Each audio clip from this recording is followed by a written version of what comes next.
Hi everyone, today we're going to be doing a little bit more winterizing of the garden. So you already watched me transplant some plants and plant some new seeds, but last night I had a stroke of genius on another way to get started in the garden to get ahead of the game for winter before the cold weather really sets in. We're also going to have a look at those perennials out the front and see how they're doing, because there's going to be a nice surprise out there for you guys. And I'm also going to be talking about the things that I've learned across this growing season, which is actually a fair bit. So last night I had a stroke of genius on getting ahead of the game, which is thinking about using this greenhouse while plants are still in it. So what we're going to do today is plant some seeds directly in this soil while it's still nice and warm, and they'll germinate hopefully. And when the tomatoes come out, we should have some plants already there so that we don't have to be doing any more transplanting or panic planting in terms of getting some vegetables ready for winter. There's a little bit of legwork that needs doing initially. We've got all this basil that has flowered probably about a month ago now, which needs to come out. The tomatoes are the only thing I'm going to leave in, which will hopefully give us enough ground space to plant some seeds and successfully have some germination, a little bit of growth before these guys come out. So they're still going, I wouldn't say they're going strong, they're still going-ish. So we potentially got a few more weeks of tomatoes coming. And then once they come out, we are, fingers crossed, going to have some things to replace it so that our garden doesn't look as bare and horrible as it did last year, and have a little bit of production through the winter.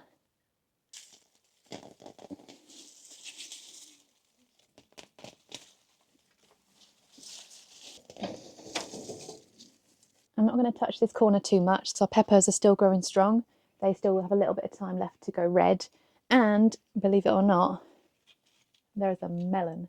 I'm not sure how much bigger it's going to get considering it's now less than 10 degrees at night, but I can't believe it finally grew. So I'm going to leave them a bit longer and see if it'll get any bigger. If not, then can we eat it? I don't know. Anyway, this corner is going to be relatively untouched, so I'll show you the floor space in a sec for what we're going to plant in the tomato section.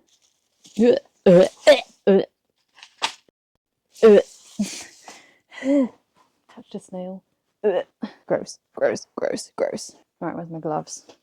I cannot touch another snail. I can't wash my hands enough. Oh my god. I can touch a spider, I can touch a caterpillar, a snail, and a slug. Oh my god. Gloves.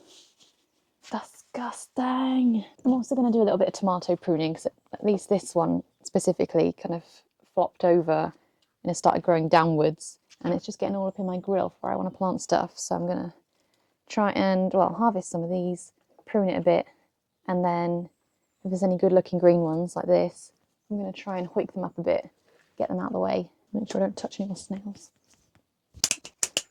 I may have cut off accidentally all of the good green ones, but never mind, it's fine. Take the ones that are going red, because they'll go red on the kitchen side. I accidentally pruned too hard. I've only got like 1, 2, 3, 4, 5, 6, 7 tomatoes left on that plant. I accidentally cut them all off. Oh well.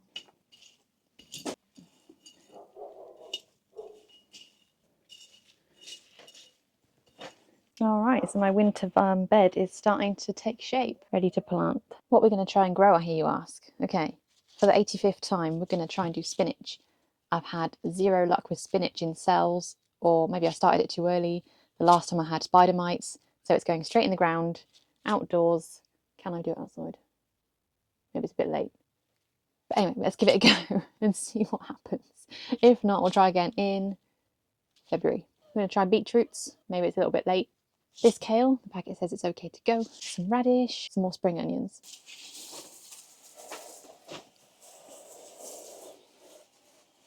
You know what, I could also take this irrigation system out, just this bit, because we've literally used it once this whole summer. That's how cold and wet it's been. So now what I'm going to do is just some rows to plant the seeds, probably in blocks. I was going to try and plant them a bit more chaotically for a kind of good effect, but then I started to panic about spacing and the plants might not get big enough. So I'm just going to stick to what I know at the moment. Maybe a more experienced gardener could do a bit more chaotic planting than me. But for now, I'm just going to start doing some rows. I'm going to start with the spring onions in this corner, I think. Next, we're going to go for a couple of rows of radishes and a couple of rows of beets.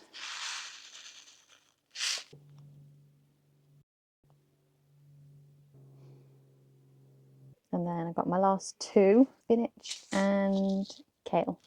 Good luck, spinach. I love spinach. I literally put it in everything.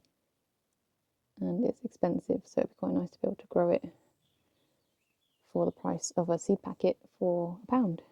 Kale says easy to grow, haha. Nothing seems easy at the moment to grow. Maybe it's just me.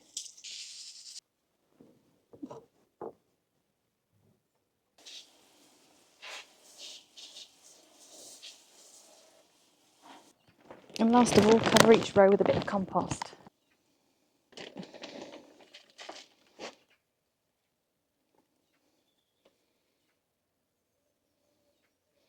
Done! Oh, that took me way longer than I thought it would. And I hope something grows. And in the meantime, I'm going to leave this one here. What do you guys think that is? I have a feeling it's a volunteer broccoli or something like that, so I'm going to leave him as well, and I've planted around it. So now, let me go and show you what's going on with those perennials out the front. You watched us plant these as tiny plug plants all the way back in May, I think. And now, look at them, they look really good. Really nice colours, and they've grown really nicely. We didn't think anything would grow. So yeah, they're a really nice addition to our front garden, especially the shady spot where we thought nothing would grow.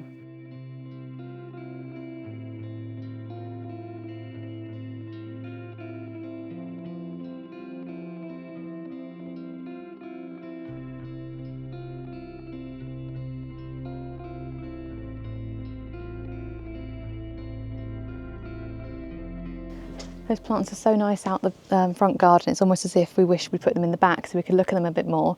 But at least every day when we get home from work, we can see them, and it's better than the horrible dead box hedge that we had and then nothingness. So we've got a bit of colour, and we're not sure how long they'll last, but we know they'll come back every year. So the flowers might go, but the green will still be there, which is nice. So now that we've had a little look at those, what I thought we'd do is just pot up some pak choi that we potted on a couple of weeks ago.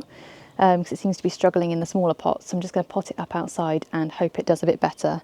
And we'll talk about all the things that we've learned in this year's growing season.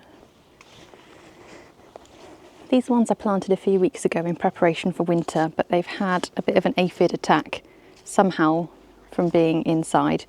So I'm hoping that if I plant them outside, we'll attract some natural predators and just help their growth a little bit more. Maybe they're a bit temperamental from being in pots.